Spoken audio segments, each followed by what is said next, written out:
Eh, Baik, saya lanjutkan ya terkait dengan salinity stress. Kalau tadi yang pertama kita sudah membahas terkait dengan chilling and freezing ya. Kemudian kita lanjutkan salinity stress. Saya slide dulu biar lebih jelas.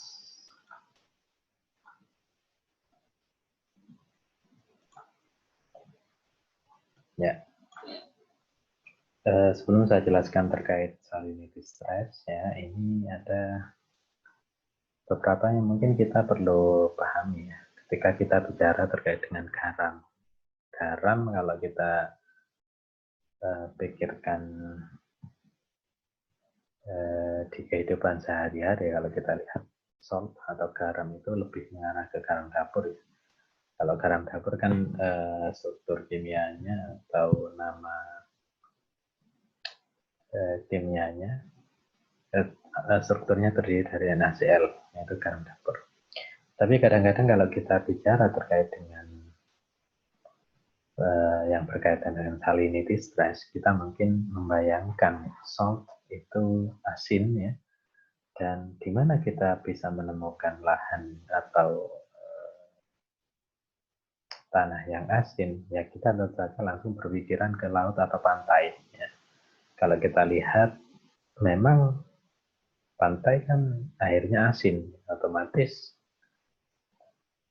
tanah atau lahan-lahan di sekitarnya ya tentu saja memiliki kandungan garam yang tinggi. Nah, karena itulah kita tidak pernah menemukan yang namanya sawah pinggir pantai atau kedelai atau jagung yang ditanam di pinggir pantai. Itu memang tidak ditemui karena kondisi garam yang tinggi itu memang hanya bisa ditanami atau hanya beberapa tanaman saja yang bisa tumbuh di sana ya.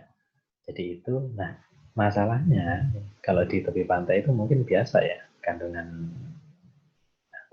garam tinggi pada tanah sekitarnya. Tapi ketika masalah akan muncul ketika di tanah sawah atau saluran-saluran irigasi itu memiliki konsentrasi garam yang tinggi, dan itu pasti dampaknya nanti ke tanaman yang tumbuh atau ditanam di sana. Nah, itu kita pelajari di sini ya. Oke. Karena konsentrasi garam ya, dalam hal ini memang di sini disebutkan konsentrasi Na+ yang tinggi itu memang dapat berdampak terhadap tanaman. Dalam hal ini bisa juga merusak subur tanah, menurunkan porositas dan permeabilitas air. Ya. Dan di sini disebutkan bahwa semakin tinggi konsentrasi garam dalam air, maka dia memiliki konduktivitas listrik yang semakin besar. Dengan kata lain, dia memiliki atau kondisi tersebut memiliki semakin rendahnya potensial osmotik.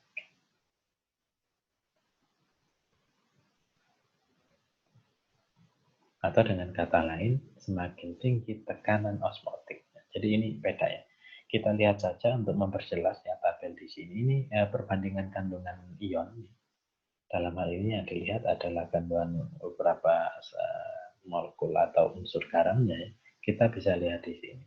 Air laut, kandungan Na+, K+, Ca2+, dan seterusnya itu jauh lebih tinggi dibandingkan dengan irrigation water atau air yang digunakan untuk mengairi persawahan atau pekarangan atau perkebunan. Ya, kita bisa lihat di situ konsentrasinya sangat jauh berbeda, dan secara total kandungan garam yang ada di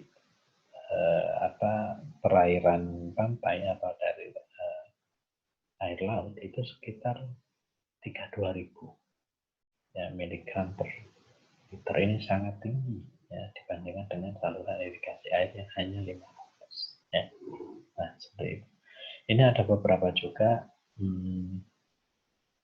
istilah yang kita gunakan ya. Kalau kita fokus ke kandungan konsentrasi Na+ plus saja, maka disebut dengan istilah sodisitas. Tapi yang kita bahas di sini kan salinitas. Jadi kita melihat di mana total garam ini.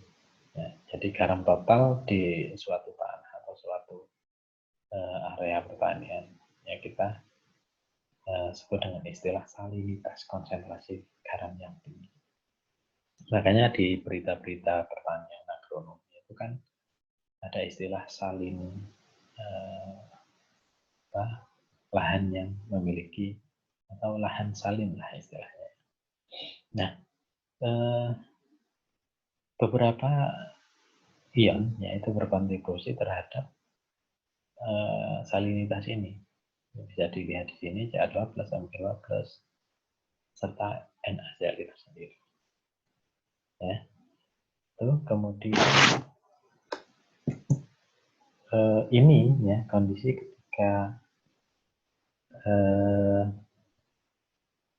aliran irigasi, ya, air irigasi itu melebihi dari konsentrasi 500 ini, maka ini akan menyebabkan apa? Menyebabkan fungsi fisiologis atau geologis tanah ini terganggu dan juga berefek pada struktur tanah. Ya. Kemudian kita lihat di slide berikutnya. Tadi ini kan dampak ya, dampak ketika akumulasi garam itu tinggi ya dalam tanah. Efeknya seperti ini. Kemudian yang kedua, dampak atau yang kita bisa lihat ya dampaknya ya, salinitas itu adalah dia menghambat pertumbuhan dan juga fotosintesis, terutama pada spesies tanaman yang dia memang sensitif. Nah, disinilah kita akan mengenal dua definisi atau dua istilah. Ya. Karena apa? Maksudnya istilah itu ada halofit dan glikofit atau non halofit. Karena apa? Kita bisa lihat di sini masing-masing tanaman itu memiliki ambang batas toleran terhadap garam. Jadi ambang batas itulah nanti ya yang menentukan kapan tanaman disebut sebagai halofit dan kapan disebut sebagai non halofit, gitu ya. Karena ketika tanaman itu tidak bisa toleran atau kadar garam itu sudah di ambang batas kemampuan tanaman, maka yang terjadi apa? Ya tanaman pertumbuhan pasti akan terhambat disertai dengan beberapa gejala lain seperti perubahan warna daun, penurunan berat kering, ya. Terus. Tapi berbeda dengan tanaman halofit di sini karena tanaman halofit itu tanaman yang toleran terhadap garam, ya. Sehingga kadar garam yang tinggi dia maka pertumbuhannya terstimulasi. Ya. Nah sebaliknya tanaman glikofit atau non halofit dia akan mengalami gangguan karena tidak toleran dengan adanya garam atau dengan atau ketika ditanam di tanah dengan kandungan garam yang tinggi. Nah ini sebagai gambaran ya bisa dilihat, ini juga bisa ditemukan di buku. Jadi ini bagaimana tanaman halofit dan non halofit itu dibandingkan ya, dalam konsentrasi garam yang tinggi. Ya kita bisa lihat. Kita fokus ke 1A ya. Dan nomor 3 ini ya. Jadi 1A ini adalah tanaman halofit, kemudian nomor 3 ini adalah tanaman non halofit. Kita lihat pada suatu ketika ini yang disebut dengan ini tadi ya. Nah, stimulasi pertumbuhan itu terjadi, kan kita bisa lihat di sini. Jadi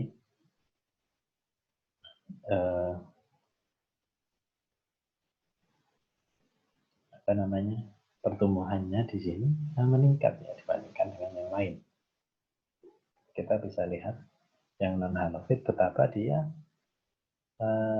dengan konsentrasi 100 saja sudah mengalami penurunan yang drastis ya, terhadap pertumbuhannya, ya, growth-nya terhadap pertumbuhannya itu sangat drastis. Sedangkan pada konsentrasi 200 ya, atau 250 tanaman halofit itu kondisi seperti itu ya, bisa bisa menstimulasi pertumbuhan malah.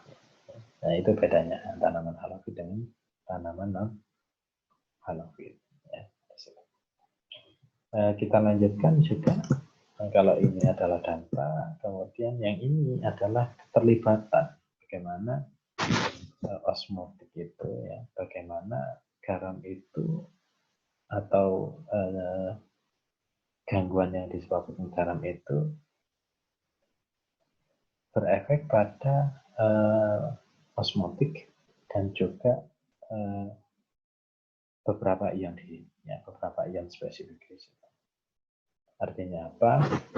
Ini kan terkait dengan rasio ya, nanti bicara terkait dengan rasio, karena yang Na plus ya, ketika itu tinggi, maka jadi rasio Na plus terhadap K plus ya. Ketika rasio Na terhadap K plus itu tinggi, maka yang terjadi apa? Konsentrasi garam total atau konsentrasi garam total yang tinggi, maka yang terjadi adalah kondisi tersebut akan mengakibatkan enzim-enzim yang terlibat dalam metabolisme itu menjadi nonaktif, sehingga apa? Ya, juga akan menghambat yang namanya sintesa protein. Ya, seperti itu. Nah, ini sering juga disebutkan sebagai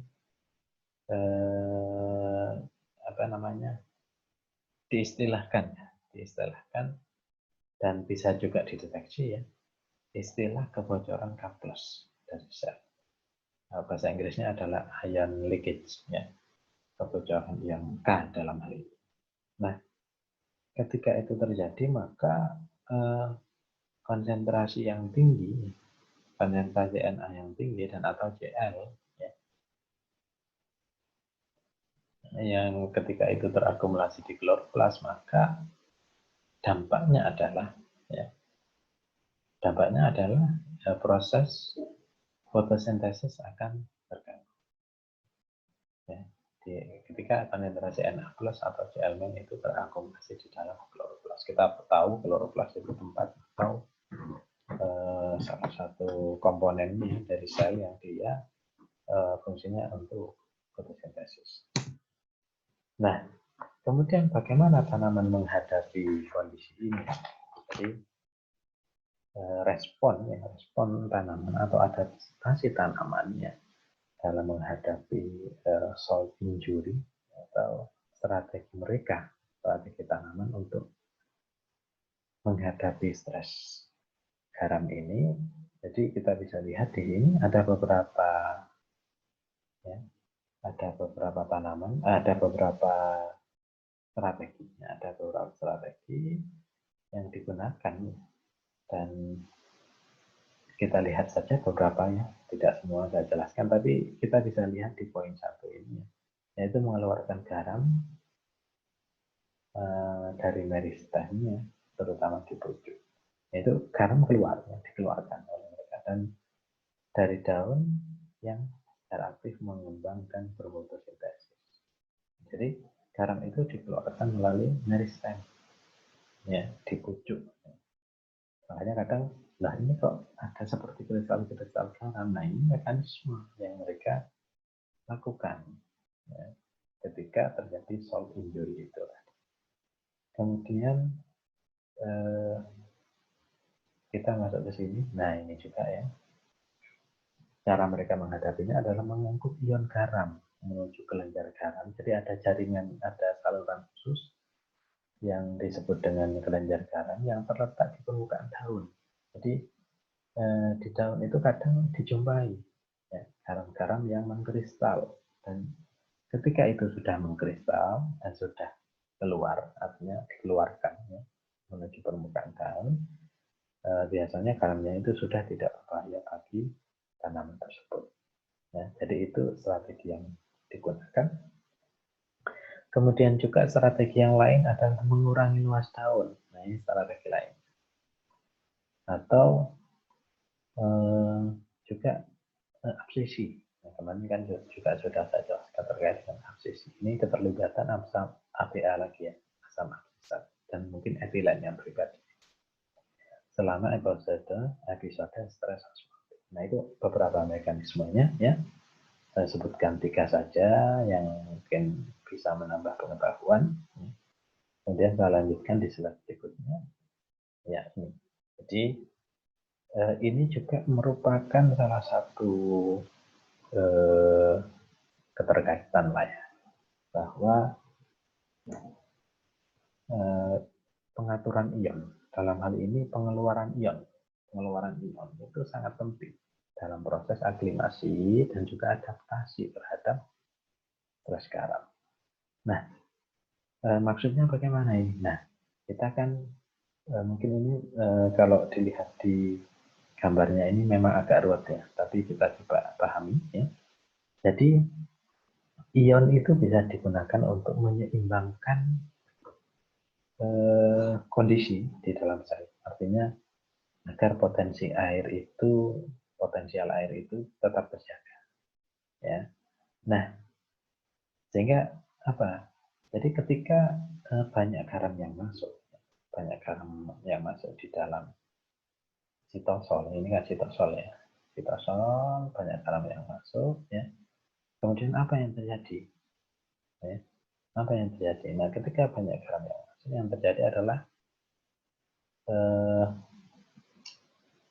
pada umumnya sifatnya toksik ya, bagi enzim. Nah, ketika enzim itu mengalami atau gangguan, maka ya tidak bisa bekerja sesuai dengan fungsinya gitu ya.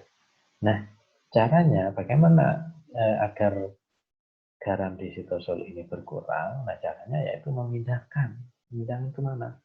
Ke dalam vakuola. Ya. Jadi aman kalau sudah masuk ke vakuola, karena apa? Vakuola kan punya membran di sini. Ya, mungkin masih ingat istilah tonoplas ya itu. Nah, ketika masuk di sini aman sudah. Ya. Karena hampir semua reaksi enzimatis kan di situ solo ya. Yang banyak terjadi gitu ya. Nah,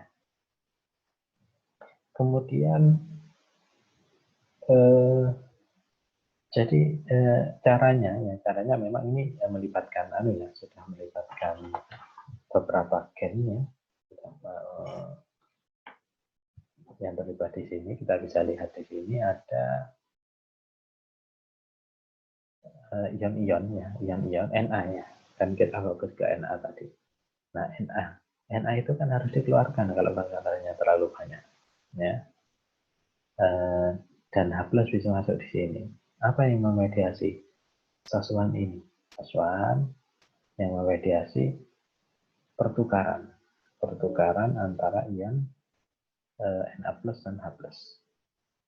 Kemudian di membran vakuola apa yang menjadi atau protein apa yang memfasilitasi pertukaran tersebut. Jadi beda ya, kalau di membran plasma ini adalah sasuan, kalau di tonoplas itu ada NHX ya, ada NHX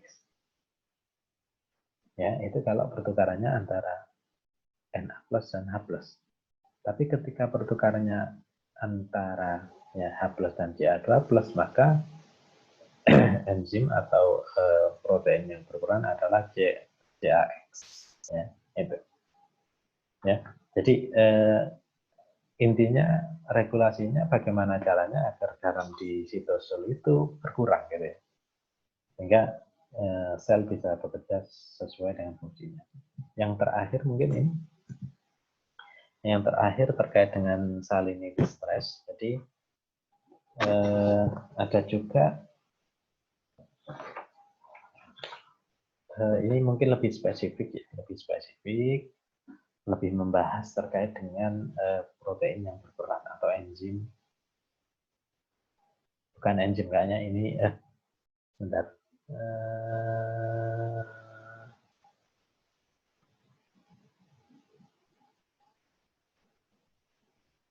oh ya, ya, oke. Ya ada enzim, ada yang non enzim. Yang jelas semuanya protein fungsional. Kalau yang ditunjukkan di sini. Tadi sudah saya jelaskan. Ya. Jadi setransport sodium, ya, sodium itu Na plusnya, itu kan melalui apa namanya plasma membran dan juga tonoplas. Intinya bagaimana caranya agar di sitosol ini tidak kebanyakan Na, gitu ya. Intinya seperti itu aja, lebih gampangnya. Maka untuk aktivitas tersebut, maka pompa-pompa yang ada di membran sel dan pompa-pompa yang ada di tonoplas ini aktif bergerak. Ya, kalau di membran difasilitasi oleh SOS1 atau Salt Overlay Sensitive 1, kemudian kalau di tonoplasnya ini difasilitasi oleh NHX 125, ya, gitu. Nah, apa fungsi dari SOS2 dan SOS3 ini? Ya. Nah, satu SOS3 ini juga terlibat, ya. Terutama apa namanya menghambat. Jadi gini, Na itu kan bisa masuk dengan aktivitas atau dimediasi oleh HKT1 ini ya. Na kan bisa masuk ke dalam sitosol. Nah, SOS2 ini fungsinya adalah menghambat kerja HKT1 agar Na itu tidak masuk gitu ya. Sehingga pengeluaran Na dari sitosol oleh SOS1 itu efektif gitu ya. Nah, seperti itu. Nah, kemudian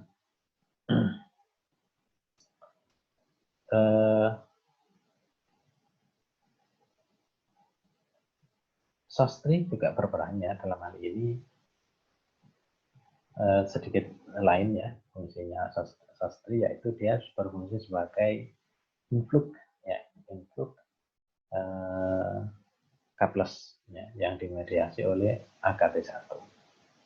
Dan fungsi atau aktivitas SOS3 itu diregulasi oleh adanya ion Ca2+. Dan aktivitas SOS2 itu diinduksi oleh binding atau perlekatan SOS3 ini. Jadi memang ini istilahnya apa ya?